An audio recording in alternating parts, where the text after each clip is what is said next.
Tahu nggak sih selama ini yang bikin rezeki kita ini kurang apa? Ada yang tahu nggak? Ada yang tahu? Sampah di rumah kita tuh masih ada di dalam rumah setelah maghrib. Bu,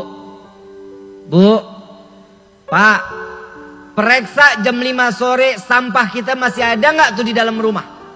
Kalau ada sampah di dalam rumah, cepet keluarin.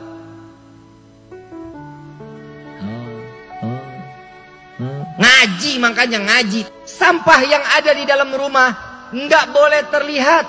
Ingat ya, karena sampah di rumah itu nggak boleh terlihat. Bikin satu, tutup, itu nggak apa-apa. Kalau walaupun itu di dalam rumah, yang penting tertutup. Kalau dia terbuka, cepat keluarin dari rumah. Jangan dibuang ke rumah tetangga ya, nggak boleh. Buang aja, taruh di depan rumah, taruh di luar. Kenapa? Karena itu yang membuat rezeki kita susah. Ini Nabi loh yang ngajarin. Kalau satu lagi, ini yang perawan biasanya nih. Neng, oi, kalau nyapu jangan disisain. Habis maghrib nyapu, nggak boleh. Mau siang-siang, mau pagi-pagi nyapu, selesaikan. Ini kagak, nyapu, taruh di pojokan rumah. Itu mau ngapain berubah jadi duit? Buang, jangan dikumpulin. Kenapa? Itu yang bikin rezeki kita kurang lancar. Paham ya? Ini mulai dari sekarang nih, besok udah harus dirubah kehidupan kita. Paham? Insya Allah. Kan kita mau hidup berkah sama-sama, betul? Mau hidup berkah, mau hidup kaya. Mau berkah, mau kaya. Nggak mau kaya. Lu pelin-pelan lu ah. Mintanya apa? Kaya namun berkah. Tahu nggak sih arti berkah? Arti berkah itu duit di kantong belum habis udah datang lagi. Itu namanya berkah. Jadi minta sama Allah hidup berkah aja udah. Umur berkah, rezeki berkah, suami, istri, anak, semua berkah. Kalau semuanya berkah, ya Allah tenang hidup.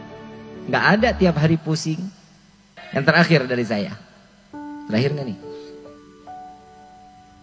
Terakhir ya. Hadirinul hadirat rahimakumullah.